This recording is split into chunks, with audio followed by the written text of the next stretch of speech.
Well, Blake, I guess spooky season is in full effect here for the Colorado Avalanche. Yeah. They're big. They're big Halloween people. The Avs are. So, yeah, it's super fun here for the Avs. Um, boy, this was this was a weird game. Um, to be honest, I don't know. I just what I I don't want to. Obviously Jared Bednar doesn't play in the games. I just want to start off with this really quick. He needs to figure out how to adjust his lines better.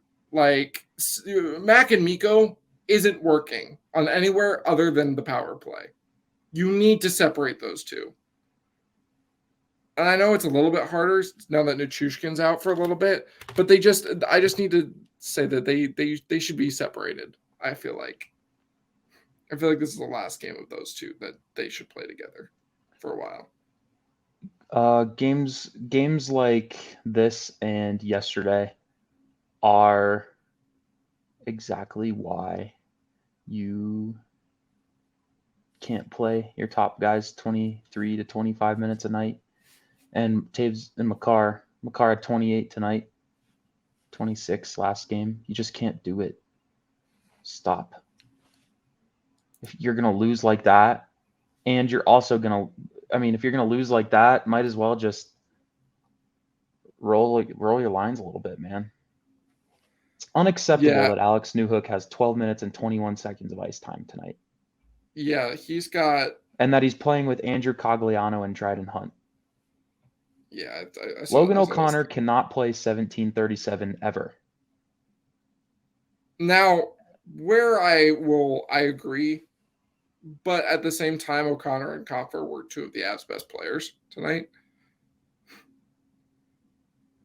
I didn't think that either of them were special in any They way. were they were the Stood they were out the in any only way. ones that weren't constantly getting hemorrhage in their own zone and that stuck in their own zone. And they both, Comfer, they were both.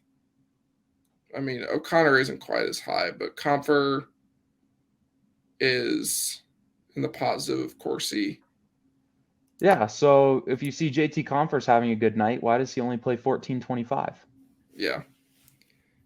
It's that's something that I think Bednar needs to figure out. Look, I'm sorry. Guess what? You're losing to the Devils. First of all, it was 0-0 for most of that game. No reason to play your top line that much. You're just the game's tied. You're not trying to come back from anything. You don't need your top line to be playing as much as they did. And he needs to stop running his top line into the ground on the first night of a back-to-back. Because then you get that defensive effort. That was one of the worst defensive games I think I've ever seen the Avalanche play in this era. Just chance after chance after chance after chance after Really, chance. I didn't think. Hold on, let me see. Go ahead and take a look. I'm looking at it. So 22 high danger chances against. Yeah, 5 expected goals against. Oy. Yeah. Yeah, it's not very good. All right. I liked the first half of the game. Yeah, no, it was fine, and then good. Evan Rodriguez scored the third goal of the game, and they just were kind of like, okay, we're done. Mm-hmm. It was good. Like, it felt like a 60-40 tilt in the Avs' favor. Yeah, and even the first part of the third period was like, okay, it was fine. Yeah. And then they just kind of fell apart. Fell apart. Yeah. Let's run through the game. So first period, pretty blah. It was very evident that both teams were on the second end of a back-to-back. Yeah, just not a lot happened. Feeling each other out a little bit. A few nice saves from goalies, and just not like. Let me see. A good period. Yeah, a good period for the Avs too. Like the Avs. It was fine. In period one, there was a combined barely one expected goal between the two teams. Yeah. I watched this game high a little danger late, chances. So I watched this game a little late, so I didn't really look at anything throughout the game. I just kind of fast forwarded all the commercials and the intermissions and stuff. Watched. Yeah. But yeah, so that wasn't the problem. Obviously the Avs, 0-0, you take that as a road period. But then the second period rolls around, and in the first 10 minutes, 3 goals. Evan Rodriguez gets one on the power play. Mika Rantanen gets a birthday goal. And then Evan Rodriguez gets another one on a great tip, on a great shift from the first line in the offensive zone. Mm-hmm. But then New York calls a timeout. The Noah Dobson fires one in. Great shot. That's one of those ones where I'm like, you know what, just kind of what goals like that just happen. You just got to be like, Noah Dobson, great job, good job. Where's the forward, dude? Yeah, I There's mean, got to be a guy there I understand, but in the also area, in the general area. The guy had like all day to walk in. And I mean that's fair, but I don't think that really makes too big of an impact on the play if there's a forward there. Like, I mean, obviously if they stop it, but I just think Yeah, it's not like he takes that advantage and he walks it in like 30 feet. He walked it still into the fires top of a the shot. circle. He was like halfway between the top of the circle and the blue line. Either way, it's just a lot of time from a decently dangerous spot with nobody on you for a guy who can he rip a got puck. left open a little bit, but that's one where I'm just a little bit more like, look, it wasn't like a complete Also, collapse. Bleau runs into Georgiev. Yeah, which doesn't not help. Doesn't help. Yeah. That's probably what caused it to go in, because he moves the blocker, and right. that's where the He's shot went marking in. this guy.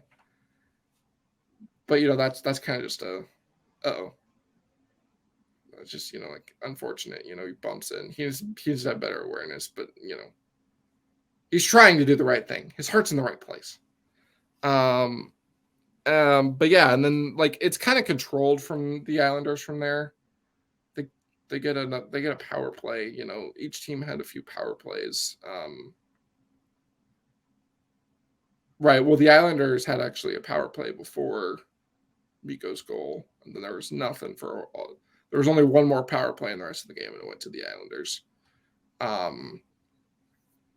But yeah, the third period starts, and the Islanders score a goal. Now, I want to hear your take on this goal, because Kyle Palmieri kind of doesn't get pushed very hard, and then he just kind of falls and lays on Georgiev's pad, and it kind of keeps him from. Bo tripped him. I don't have an issue. Yeah, but the problem is, my problem with it is that he lays there. He could easily get up. Like we saw this in the playoffs with Arturi Lehkonen. He gets shoved in, but then he doesn't really get back up in time. So like if Palmieri, I don't think it's a non-starter either. But I feel like, given the fact that they called that goaltender interference on Mikko, for the sake of consistency, you should probably be calling something there. I don't really. But at the end of the day, sometimes there's you get a lot of scored other on. things that Sometimes you just get scored on. You get unlucky. Yeah, I mean, it's the ref's job. You set a precedent. He got tripped into him. I don't see an issue. Nothing I saw that Kyle Palmieri needed to lay on Georgiev's pad for a full of 5 seconds. It's a vet play.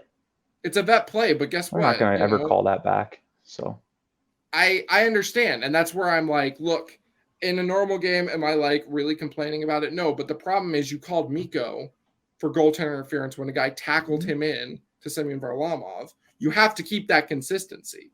And I thought the refs did a good job of that in the first period. Curtis McDermott gets called for what I think is a soft cross check because he gets Mayfield in the squishies, and Mayfield's like, ow, that hurts, for a good reason. But then later, Casey Zizekas gives the same thing to Andrew Cogliano, and they call both of them, and I'm like, okay, great, that's perfect. But you have to call it both ways, and that was not something that I felt was a problem outside of this call right here, where I was just kind of like, okay, you set a precedent, you need to live up to said precedent. That's your job. Like, look, you don't you can be like a playoff ref where you just don't call anything. That's fine.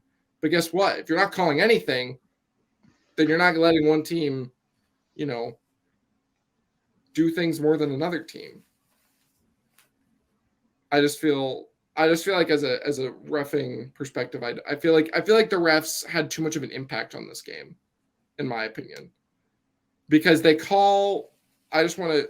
So they call Nathan McKinnon, and I think it was Rycroft who pointed it out on the broadcast that maybe part of the, because you could tell the ref waits a minute to call it.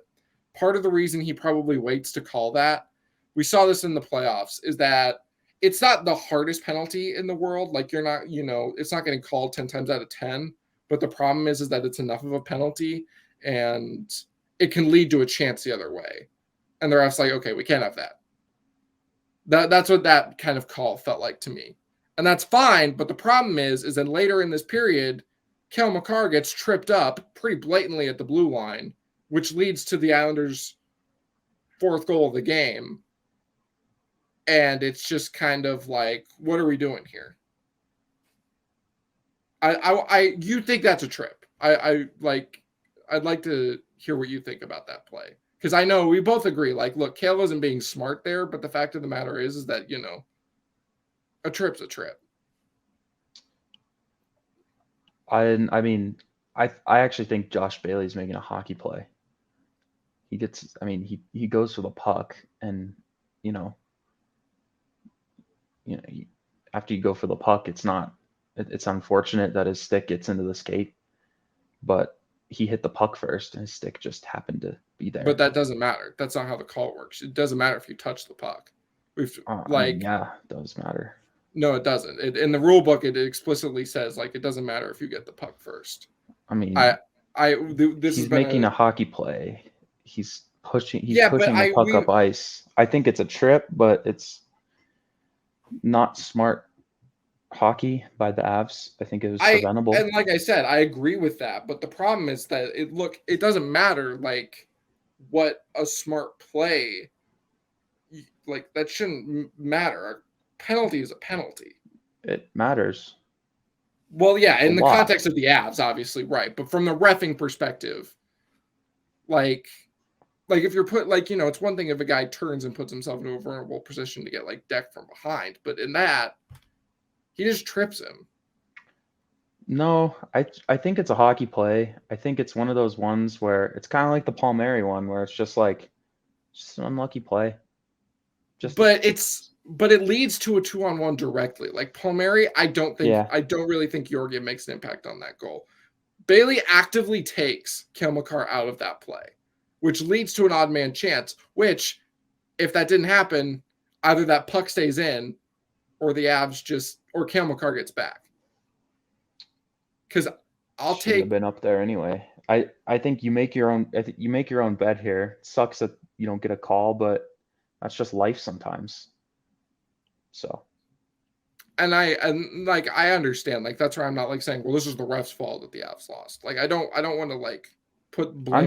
I'm sick of talking about the refs every game. Like, the Avs deserve to lose tonight, and it sucks that they got unlucky along the way, but they absolutely got what they deserved. So it's important to highlight these because look, the NHL officials just need to be better. Everybody knows this. They're just not good enough. They're not consistent enough. Nothing we say on our podcast is gonna. I know, but I feel like for the people listening, just they don't seem crazy. I just don't care about referees. They suck. I'm used to it. Play better hockey. If you play good hockey tonight, that play never happens. Like you're never in that situation. Right. You stop playing when you're up 3-0. You're never in that situation where it's 3-3 and a pivotal play where you probably should have gotten a call doesn't go your way. Right. That should never happen when you're up 3-0 in a hockey game. So, dude, Kelly Sutherland's a joke. Always has been. It's true.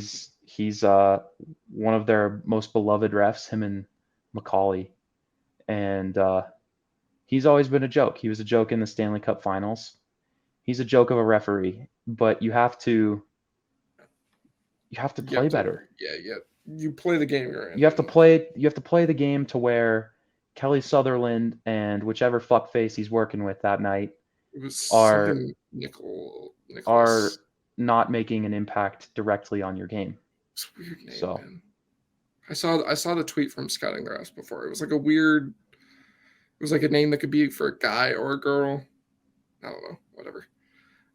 But yeah, no, it was this was definitely the Avs kind of beating themselves. And there's one goal that we can admit was like just straight up like, oh God. It was that fifth goal.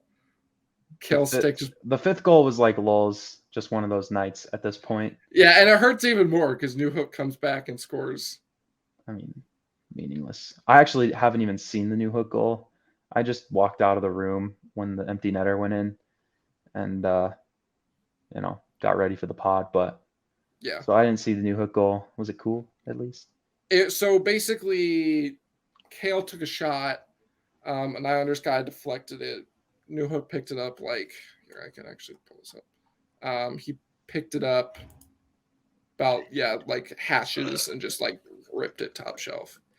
And if there's one really good takeaway from this game, it's that Alex Newhook that could finally get him going. Doesn't matter, man. When you're only getting 12 minutes a night, that's not enough of an opportunity. Look, and I understand you want him to get more minutes, but like I don't have a problem with him not getting minutes tonight because this to me, they're not going to send him down to the AHL. This is what Jared Bednar was. This is what he's done with Andre Burakovsky. You bump him down. You're like, look, you need to figure your play out.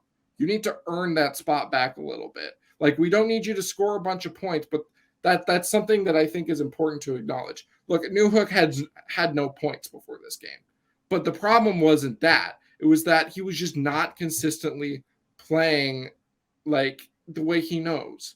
And I feel like this demotion was a little bit more of we're lighting a fire under you. You need to go and prove, you need to go play your game. And maybe play against some worse competition. See, I don't care how he's playing at this point. I get it that it hasn't been good, but dude, he's averaging anywhere between 12 to about 13 and a half minutes per game at this point. And your 2C is a complete fucking mystery at this point. That's what it is. Right. But also it's still only 9 games into the season. Yeah, but also you're going to need Alex Newhook to be your 2C. Because who's it going to be? Who else is it going to be? Rodriguez has looked good, but he's not. But he's more of a middle six guy. He'd be a really low end one. Wouldn't you want to just throw Newhook to the Wolves for 15 games and just see what happens? Because worst case, you're still fucking losing, right? With JT Compher as your 2C. Yeah, but like we saw this with Tyson Jost when he came here. They were just like, go get him, kid, and it completely like. Alex Newhook is so much better than Tyson Jost. I know. So I don't want to hear any Tyson Jost comparisons. So it's not a comparison for the level of play, but emotionally, it can, getting shelled on a night-to-night basis can. He wouldn't get shelled though. That's the thing. He's a good. But he has been. He's been playing good. He's been playing bad. I disagree, man. He hasn't done anything on the ice. He's defending well. He's not supposed to. I mean, he's not 12 minutes a night with Andrew Cogliano and Dryden Hunt. I get he was playing with better guys at the start of the season, but Jared Bednar gave that second line 4 games, or 3 games. Newhook, Nichushkin, Erod. He gave him 4 games, and he only got 14 minutes a game in those 4 games. Like, that's still not even a fair look. 4 games when you're trying to get used to your guys. So this was the only game I think he's getting their second line center. I think he's getting shafted. That's actually false. So it's not, because every time in the depth chart he starts as second line center. It's not about the depth chart, man. It's about ice time. That's what it's about. Nazem Kadri averaged about 19 minutes last year. Yeah, but Nazem Kadri also scored 80 points last year. Well, Nazem Kadri is a proven 2C in this league. 2Cs average about, anywhere from 17 to 19 minutes. I just think you have to remember he's still young. And like, look, would I like it if he gave him more ice time? Yes, but also I don't really care. It's 10 games into the season. If this is a problem by January, then fine. I'll have the conversation. But the fact of the matter is that this is 10 games into the season. He hasn't done anything to really deserve more ice time. He had 1 good game against Seattle. He finally scored a goal tonight when it didn't matter. Like, I love Alex Newhook, and I want him to be the 2C. but truly it doesn't matter until down the stretch. So his lack of deployment is really just not that big of a deal because he needs to be able to he was playing better on the third line last year. And that's where it's like, look, guess what? Maybe he's not getting enough minutes, but he wasn't getting many minutes last year, and he was playing a lot better than he is right now.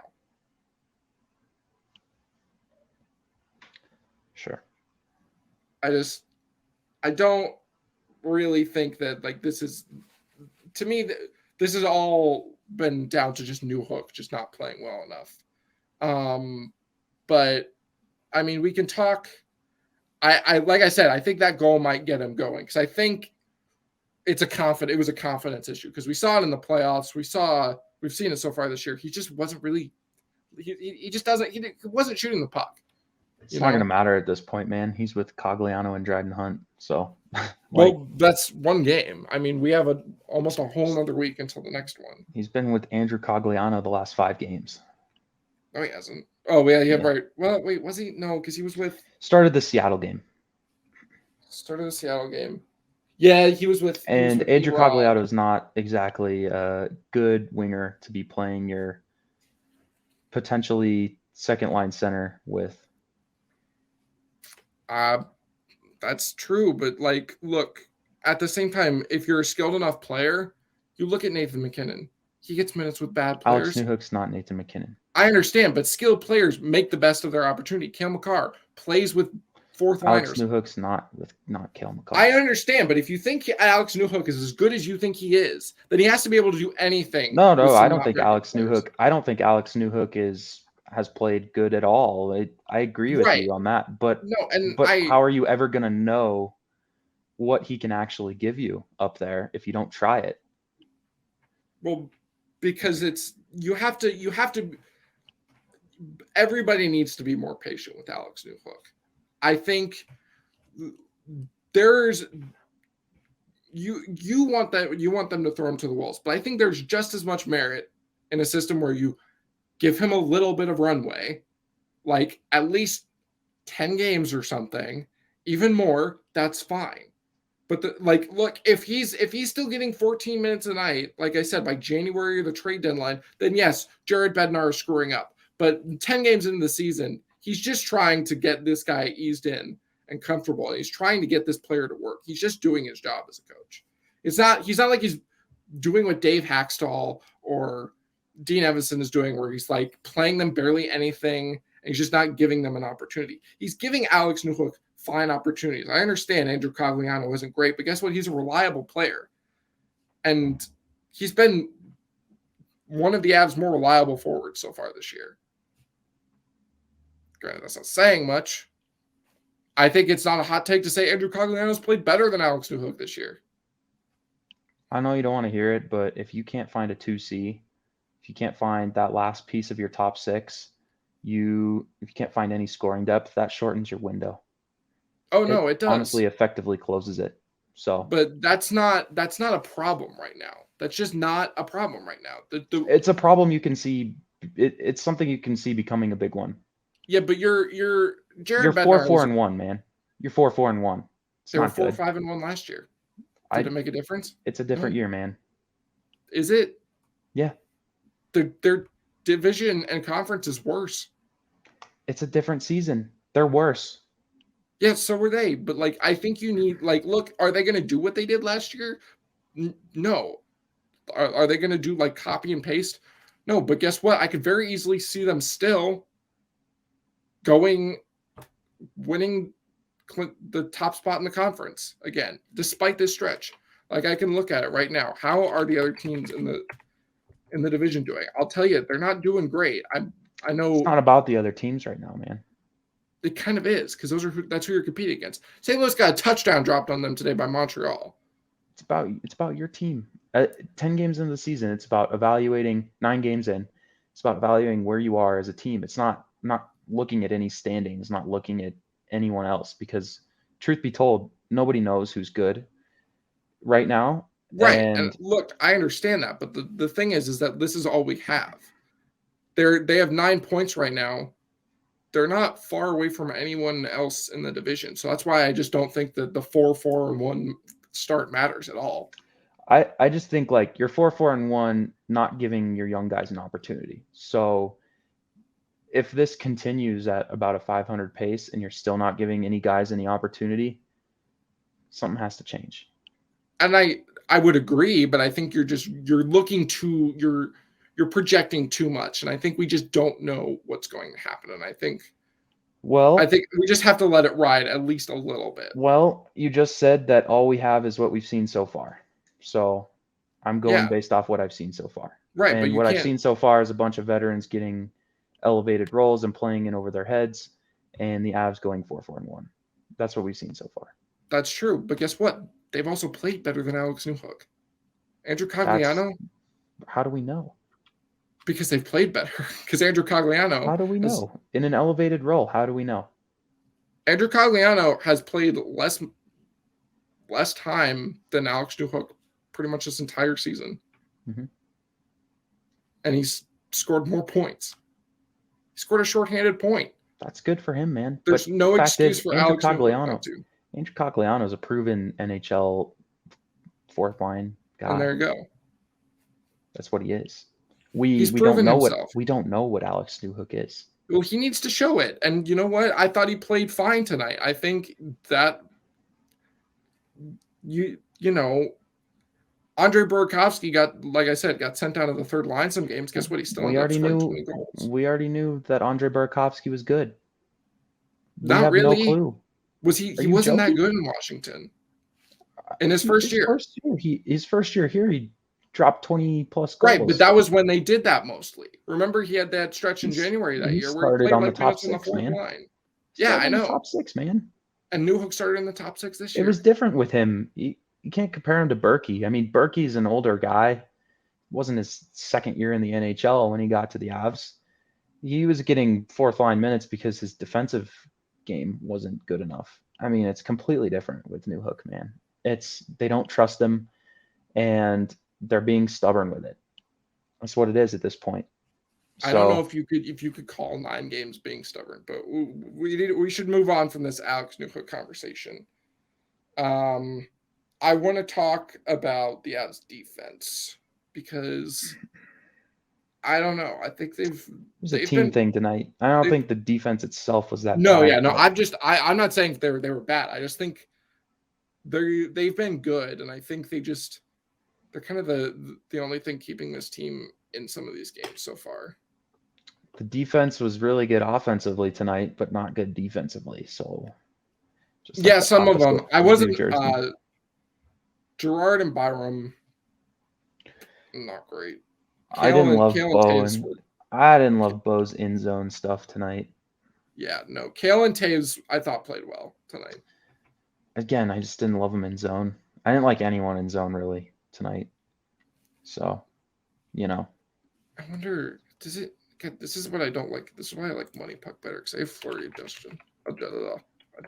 Whatever. I'm just going to give up. I'm not a Money Puck guy. Yeah, I know. I only like I'm looking at natural stat trick. Boy, 6.51 expected goals. So many, dude. I know. Zach Parise it felt like it, though. Expected to get a hat trick. It felt like it, though. I would go to 5v5 because of the empty netter, but it felt like it, too. Like, your top line, it was good offense. It was good when they had the puck, but they didn't have the puck. So, yeah, that's kind of alluding back to what we just said. You need to separate Mikko and Nate. I feel like they just don't work well together. They need the Gabe. No. They need a Gabe in them. They need to split that up. Yeah. But I just don't feel like they have a choice right now, man. So hopefully when we get back to playing hockey, it's Val with Nate and Erod, because I've really liked Erod the past few games. So Erod led the forwards in ice time tonight, by the way. 27 minutes for the guy. He was the top line PK, top line power play. Oh yeah, that's true. Top line at 5v5. He got They played the shit out of Evan Rodriguez tonight, and he deserved it, man. He Yeah, was it was so good. good. So I've liked Evan Rodriguez. I mean, I thought, dude, I would honestly go Lecky with Nate and Erod. yeah, that's kind of what I was thinking. I just Nate and Lehkonen work a little bit better. And then I go Nuke. I give Newhook the support. I'd go Nuke with Right. Newhook and Pretty much, I think that's pretty much what we said last time. Nico. And then, you can do your bottom six however you want. I would prefer McDonald over McDermott because, again, Curtis McDermott was awful in his 441. Yeah, I mean, there was one shift where he missed the tip in for an icing, and then yeah, the Avs found themselves in their own zone, and then he wasn't where he was supposed to be, and Gerard passed it to him for another icing, and then he took a cross-checking penalty to top it off. And I was just like, yeah, the Curtis McDermott experience. It's beautiful. yeah. I'm going to pound the table so hard that Jake McDonald just should be a forward. He seemed lost last night. Honestly, he played 3 minutes, man. Yeah, he looked incredibly lost in those 3 minutes. Like, if there's one thing you should be good at in 3 minutes, it's like knowing where you should be on the ice. I think they should really. I didn't give up anything when he was on the ice. Actually, pretty sure they give up one scoring chance. It wasn't even high danger. But I don't think whatever. I know his percentage wise he wasn't very good, but that's not real. I mean, look, I don't know what it's going to take. Do they need Darren Helm to come back? Do they just need the fourth line of Helm, O'Connor, and Cogliano for them to play them? Like, it would be nice, man. It would be. But I feel like if you swap McDermott with someone, I feel like Maltsev, you can easily play Maltsev someone else and count for 10 minutes. I mean, at least 7. Like, they're playing 450. Yeah. And then last game they played about 6. Like, let's get to 7 or 8 here, and let's cut McKinnon's line from 24 to 21. Yeah, and I don't, and maybe that's why give Newhook 15. It doesn't even have to be 18 for Newhook. Just give him 15. Give Comfer 15. Whatever you want to do there, something has to give. You can't keep doing this. Yeah, he just needs to figure out a better way to balance his team. I feel like Bednar does. It's a new thing too. It didn't used to be like this. I mean, when they were so top heavy in 17-18, still, McKinnon would be about 21 every night, right? And the top defenseman, I mean, it was EJ Barry, Gerard at the time, about 22. It just. He's just playing him too much. Yeah. I mean, I don't think we have much of a conversation here, but Alex Georgiev, I don't really have any problem with him tonight. No notes. He was really good. Yeah. It just sucks when you get, 40 shots dropped on you and I didn't realize high danger chances. On that fourth goal, he had a player stick in his hand, not a goalie stick. Yeah. So yeah. Everything about it. Yeah. It was the second half of that game was bad hockey by the Avs, and it was unlucky. That is how you get scored on 5 times and not score a single time. Right. In 30 minutes of hockey, is you play bad and you get unlucky. So, but it just sucks. They got what they deserved. Yeah, they did. I mean, shades of that New Jersey game last year. It looked, they just really need the depth to do anything to help. They also need their top line not to get crushed in their own zone. Right. That would be helpful. But I feel like you start with that. And then I think it's the other way, because I think you need the depth, because I think the top line was fine in their own zone for the first half of the game, but then the back-to-back legs kick in. Well, and then they're tired and they just don't care about defense anymore. I don't care how the depth looks. You still can't play McKinnon's line 25 minutes. Because guess what? The depth doesn't look great. Well, neither does he when he's tired. And his line mates. I'm not saying it from like a like I just think that's what Bednar like. If the Bednar sees the depth is going, then he's not going to play the top line as He much. still does though, But because the depth hasn't. we saw it against Vegas in those games even earlier in the year. Like he still just cannot resist the urge to play Cale Makar 27 minutes. He just Yeah, can't. well, and that's why I'm saying production because who on the depth produced in that Vegas game? No It's one. true. Well, Erod and yeah, but I mean, I at some point, I mean, now maybe Alex Newhook gets more points and he'll play him more. Maybe JT Comfort finally scores a goal. I thought he played pretty well tonight. I mean, JT Compher should have been played more than 14 minutes tonight. Probably. I don't know what it's going to take for Mikhail Maltsev and Martin Kaut to get more minutes. I just don't. They need. I can't recall a season where we like talked this much about ice time ever Right. as an Avs fan. Like, it's invigorating. It's boiling my blood. He got away with it last year because they were so injury depleted all the time. Where it was like, yeah, I mean, I guess playing these guys 24 plus minutes a night is just something you have to do. But right now, you've got one key injury and you've got one depth injury, which over the course of a season, it's about par for the course in a normal hockey season. So Yeah, I mean, technically, two key injuries.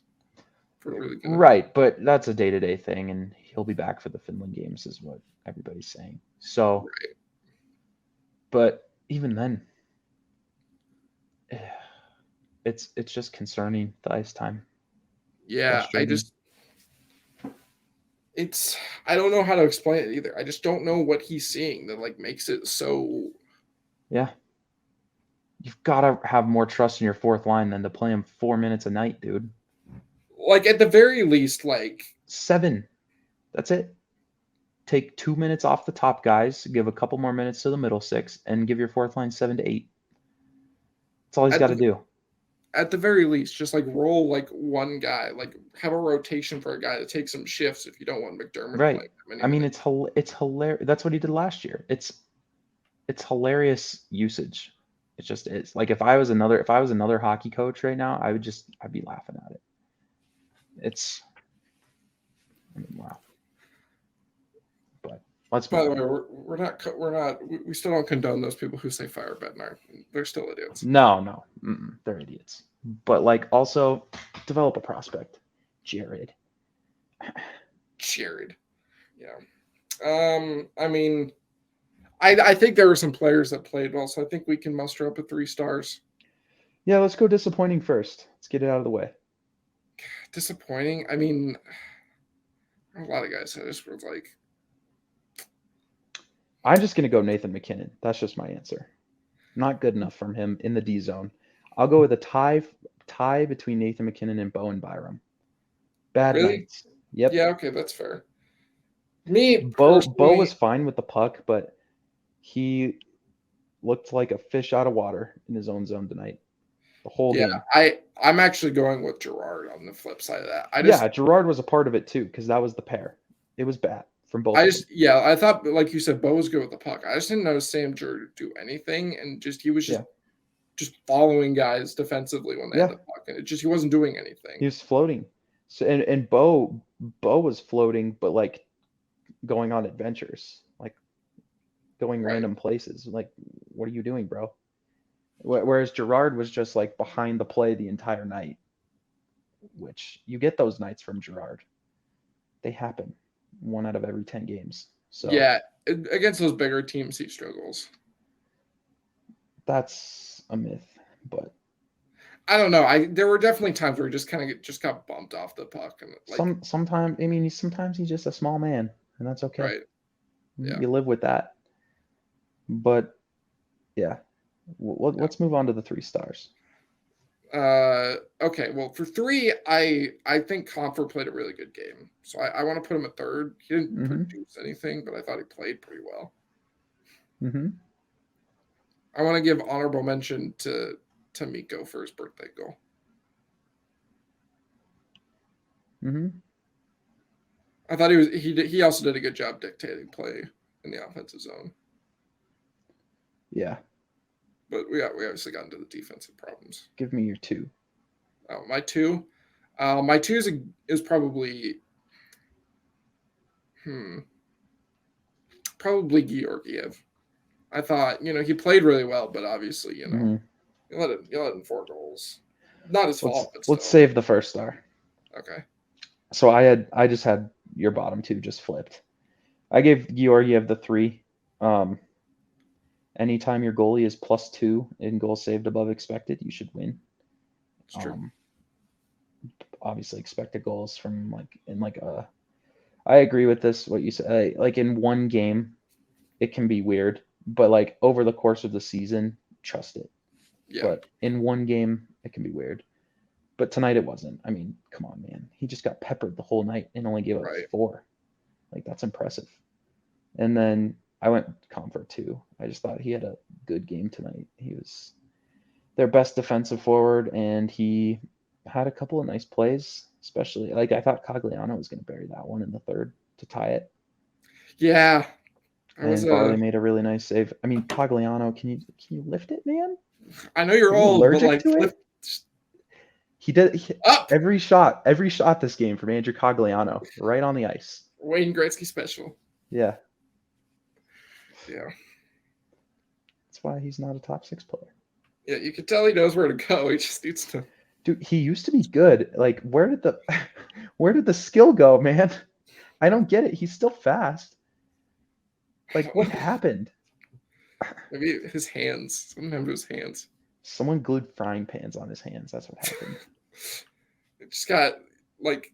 Did him and hold on? Him and Val switched hands. I was gonna say. I don't know if they played in Dallas together at all, though. I think that did cross paths. Not 100% sure though. 2018-19, yeah, they technically did. Yeah. Colorado played 32 games though. The family is home from the Halloween party. Oh, that's great. Yeah. I've got a whining 8-year-old. Wonderful. This is super weird. He doesn't, shy away from taking penalties, but usually he's in like the 20s. But his like 4th year his 4th season, he had 64 penalty minutes. Cogliano? That's funny. Yeah. What year? He's a feisty little fella. He was mad, man. He was mad. Fella. But yeah, liked Comfort tonight. Yeah. I wish Cogliano buried that. I have a feeling our first star is both cute. Rodriguez. Yeah. Yeah. Nothing much to say, man. Couple goals.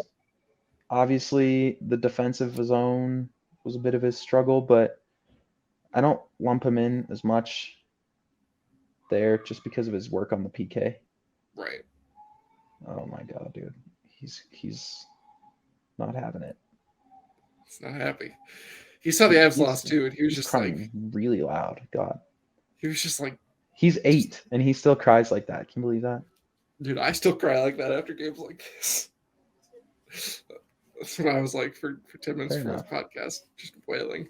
Fair enough, man. Some guy in my dorm hallway actually told me to shut up when McKinnon hit that post in the second period.